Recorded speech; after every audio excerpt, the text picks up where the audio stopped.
All right, ladies and gentlemen. So, this is the first revolution we'll be going over. This is the American Revolution. I would imagine you guys know about this from your seventh grade US history class, and you'll be learning more about this in detail when you take AP US history next year. One thing I do want to point out in all of our studies on the revolutions, not just the American Revolution, is that I'm going to go over the causes and I'm going to go over the effects, but we're really not going to be looking at the fighting that much simply because we don't have time to. And the really important parts are why do revolutions occur and what are the effects of revolutions, not the actual battles themselves. If you're really into the American Revolution and the battles, you got to wait until you get to AP US history next year. A couple of things I do want to remind you of very, very quickly. In our last lesson, we looked at the Enlightenment and we looked at John Locke. And John Locke said that the people create a social contract with their leaders. And Hobbes said the same thing as well. In fact, all of our Enlightenment thinkers did, but Locke happens to be the most profound in his discussing of that social contract. But what I failed to mention, but what I think maybe some of you caught on to, is that with this social contract, if the king or the leaders or the government doesn't uphold its end of the bargain, then the people are justified in revolting against it. And that's what we're going to see today with the American Revolution. Whenever we have violence, there needs to be justification for it. And so the justification of the American Revolution is that King George III was not upholding his end of the deal. He was not protecting the life, liberty, or property of the people in the 13 colonies. And therefore, the rebellion against him was quote unquote justified. So we keep that in mind. Keep in mind all of the parts of the Enlightenment philosophers that we went over, because that is what's going on in the minds of the people in America. That's what's going on in the minds of the people in France as well, and even in the Haitian and Latin American revolutions that we'll get to a little bit later. Let's go ahead and move on here with our essential questions. We're still just going to look at the first two today. We'll look at three and four after the break. So, number one is what were the causes and effects of political and social revolutions during this time period? We've already looked at one of the causes, which are those Enlightenment philosophies, especially that idea of a social contract. But now we're going to look at some of the other more, I guess, material causes. Instead of just looking at the Enlightenment philosophers, we'll look at like taxes and restraints placed upon people and things of that nature, more proximate causes of these revolutions. Number two is why did nationalism begin to rise and what were the positive and negative effects? Nationalism is this in this sense is looking at your nation and organizing your nation based on a shared common tradition. So maybe that's shared language, maybe that's a shared history, maybe that's a shared culture, whatever it is, you organize based on that instead of organize yourself based on who the king is. And we'll discuss this more when we get to our French Revolution, but we'll start to see this nationalist culture emerge in the United States because of this revolution. Instead of identifying ourselves as people who are ruled by King George III, we start identifying ourselves as Americans, as people who share this certain culture and a certain way of life. And there are positive and negative effects of organizing your society in that way, as we'll see in this unit and even in our next unit when we look at the nationalism movements in both Italy and Germany. Let's go ahead and begin here. So, with all of these revolutions, except the American Revolution, they all follow this anatomy. They all follow essentially the same structure. So when we look at France and Haiti and the Latin American revolutions and even the revolutions of 1848, all of them follow this very similar structure. The only one that differs is the United States. The United States or the American Revolution will follow the first part of it, but it will actually skip over steps two and three. So we'll keep in mind that the American Revolution is completely different than any other revolution. Let's go ahead and look at the pre-revolutionary causes. So in addition to the Enlightenment, here are some causes of any revolution, not just the American Revolution, but almost all revolutions. The government is bankrupt and taxes its citizens. So think back to the Mughal dynasty. We saw that in the Mughal dynasty, the dynasty was bankrupt under Aurangzeb because his father Shah Jahan paid for the Taj Mahal Then they started to tax their citizens very, very heavily, which led to a revolt by many of the Hindus who were there and the Sikhs who were there as well. The government fails to respond to the needs of the people. We see that because the government is bankrupt and weak, it can't respond to the people, and then the people get mad. And the last one is restrictions. Because people are starting to get mad, the government has to clamp down, has to place restrictions upon people, which only makes them more upset and much more likely to revolt. So we'll go ahead and see specific examples of all three of these in the American Revolution. The first thing was we need some very quick background information. So think back to your seventh grade US history class. So kings all over Europe had gained money and power. We saw that in Unit 3, that there was a bigger centralization of power in Europe, and people like King George III of Britain had a whole lot of power. The British had established the 13 colonies in the New World. That's what we need to know for right now. Let's go ahead and move on to what happens. The first one I want to go over is the restrictions placed upon the people. Now, let's get a little bit of background here. Prior to the French and Indian War, and you'll study this more when you get to U.S. history of 1754 to 1763, which is also known as the 7 Years' War, even though you math majors saw that it's actually 9 years long.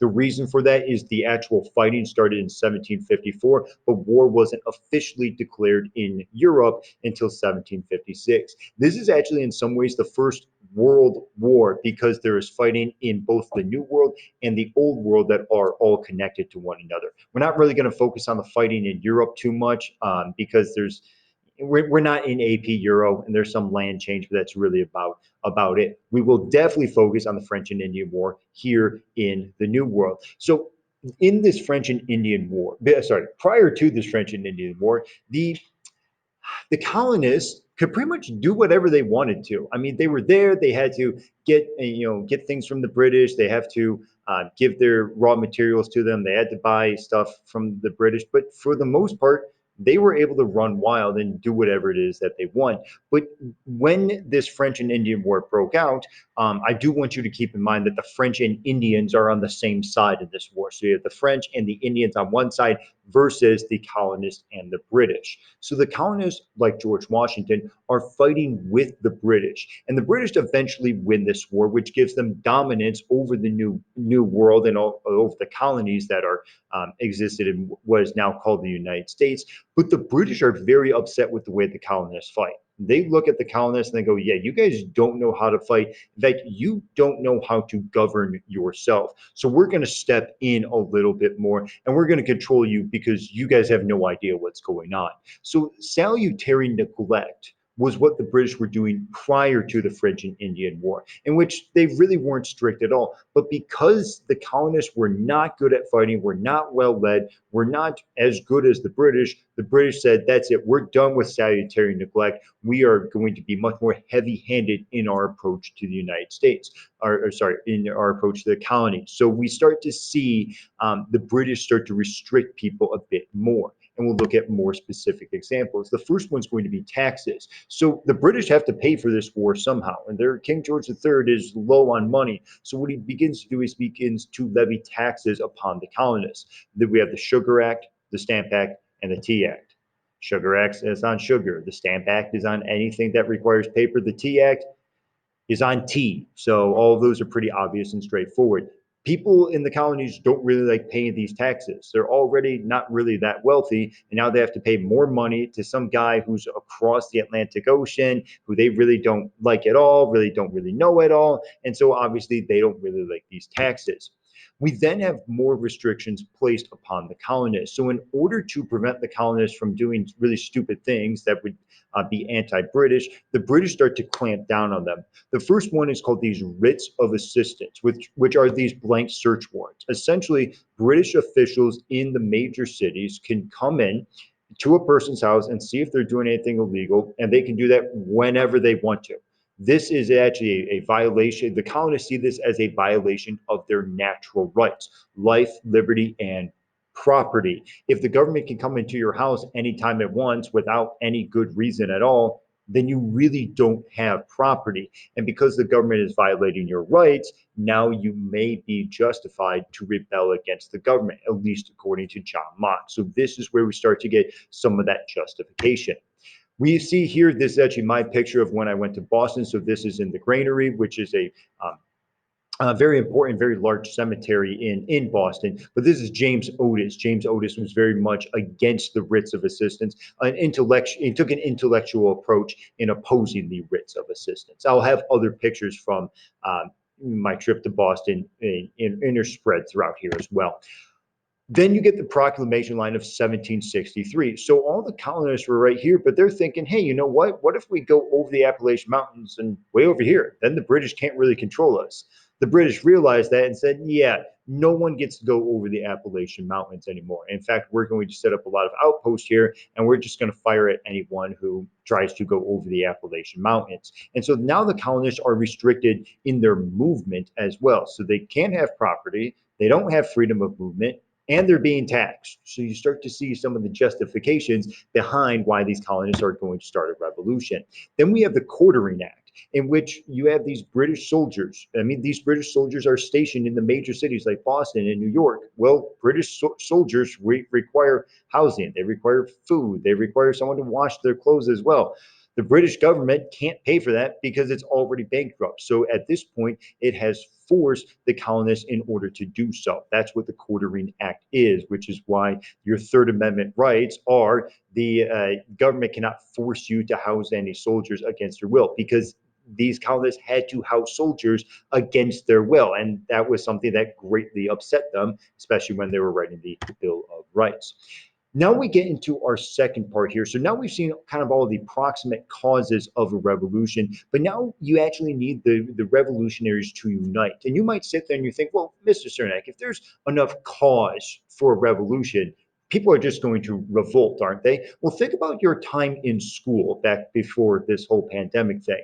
You guys would sit there, almost all students would sit there in school and be mad and want to not be in school. They would want to revolt against the teachers. And yet, you guys never did, even though you outnumber us by about 3,000 or so, 3,000 plus, and we have about 150 teachers at the school. You easily could overtake all of us. It would not be a problem at all. I mean, I consider myself a pretty big guy. I'm fairly tall, but if I have 35 students in a classroom fighting against me, I'm going down like a sack of potatoes.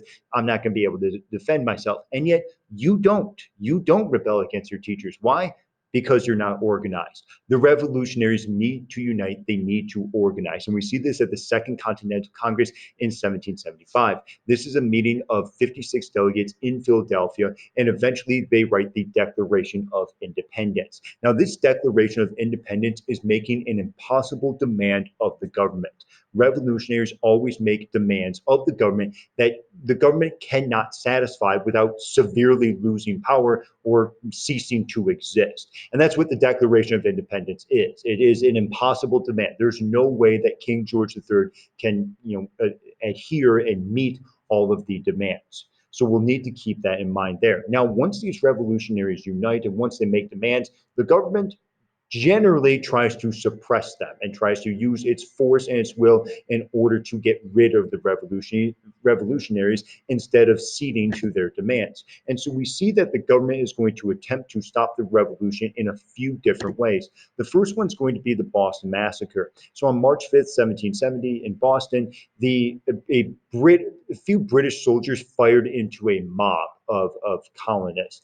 Now, as the story goes, here's Paul Revere's depiction of it here. You can see that there is much bias. So when we talk about bias in the news today, bias has always existed in the news. So Paul Revere actually made this right here. And you can see these colonists with their innocent little like three-legged dog here. And look how innocent they look. They're like turning the other way. They're like crying and weeping. The British are all leaning in and firing. This guy's demanding that they fire, being very, very aggressive. That's not really how it went down. The colonists were heavily intoxicated and getting in the face of many of these British soldiers who were there. Eventually, they start kind of shoving one another. One person yells something, another person yells something, one person fires. by the end of it, 5 colonists were killed and 6 were injured. One of the most famous deaths was Crispus Attucks, who was a former slave who was living in Boston, and many people consider him to be the first casualty of the American Revolution. So we see this. We see that the British are trying to use the military in order to stop the revolution from occurring. This right here is another one of my pictures. So this is also at the granary, as I put right here in Boston, Massachusetts. So these are the individuals who were killed in the Boston Massacre. And they were actually responding as well to Christopher Snyder, who was 12 years old and was shot just a few weeks before the Boston Massacre. What was going on is that there were many colonists who were opposed to the British, who were outside a house of a Tory. A Tory was an individual in the colonies who was supporting the British. And so these colonists are banging on the door of this Tory, and they're trying to get in the house because they want to like strangle him or take him out into the streets or something. And this Tory leans out of his window with his gun and shoots into the crowd, hitting 12-year-old Christopher Snyder. So many people consider him the first death of the Boston Massacre as well. Oftentimes he is overlooked because he was killed 2 weeks or so prior to the actual Boston Massacre. Let's go ahead and move on to the Boston Tea Party. So in response to the British tax on tea, patriots are going to board a tea ship from the East India Tea Company, and they're going to dump that tea into the harbor. Yeah, I have 342 chests of tea are dumped. That number means nothing to you. It's about $1 million worth of tea that was put into the harbor. So this is obviously going to upset the British, who are already in debt and really need the money from the tea. So in response to this, the British have the Intolerable Acts. The Intolerable Acts are actually punishing Massachusetts for the Boston Tea Party, but still restricting the colonists more and more. And so Boston won't be able to ship anything. The shipping ports are closed, which might not seem like a huge deal to us because we don't really think about shipping ports, especially here in Las Vegas, where we are a landlocked state, but the shipping port is your supply line. If you're going to make money, you make money by shipping. If you're going to get food, you get food coming in via the shipping port. So this is actually a really big one. We also have the Massachusetts Government Act, in which pretty much the government of Massachusetts could not act on its own accord, and the British would control everything. So we see this major restriction on the colonists, which is eventually going to lead to the American Revolution. Now, what we're going to look at in a little bit, actually during our synchronous learning session, is I'm going to give you a sheet that says the anatomy of the revolution. Now, we've already have gone through the revolutionary causes and stage 1 of the revolution, which is the revolutionaries uniting. But then we actually get stages 2 and 3. Stage 2 is going to be that the radicals take control, and then stage 3 is going to be a strong man emerges. But none of that happens in the American Revolution. And the reason for that is everyone's on the same page in the revolution. Every single person wants independence from Britain. There's no one who's really a moderate and no one who's really a radical, because they're all on the same page. What we'll see during the French Revolution is that there are some moderates who just want a constitutional monarchy, and there are some radicals who truly want a republic. And those two groups do not see eye to eye, which eventually leads to a reign of terror. We'll talk about that more when we get there. But what you need to know is that on your Anatomy of a Revolution worksheet for the American Revolution, you can skip stages 2 and 3. What we see is that they will begin at Lexington and Concord. It will end at the Battle of Yorktown in 1781, with obviously the Americans being victorious and officially being able to declare their independence from Britain. Let's talk about the results of this. First off, what we see is that the leadership is going to stay the same, and the ideals will stay the same as well, or the goals of the revolution will stay the same. That goal, gain independence from Britain. We also see, as I said, the Americans won, the British lost, and King George III lost his colony. So the British are going to be gone. They are out of the Americas, and now the British are instead going to turn back to other parts of the old world. We're going to see British colonies in Africa, as we'll talk about in Unit 6, and in India as well, and we'll also talk about that in Unit 6. Eventually, September 17th, 1787, the Constitution of the United States is established, and you'll you'll speak a lot more about the Constitution and the importance of that Constitution when you get to AP US History next year. Ladies and gentlemen, in our next lesson, we'll be looking at the French Revolution.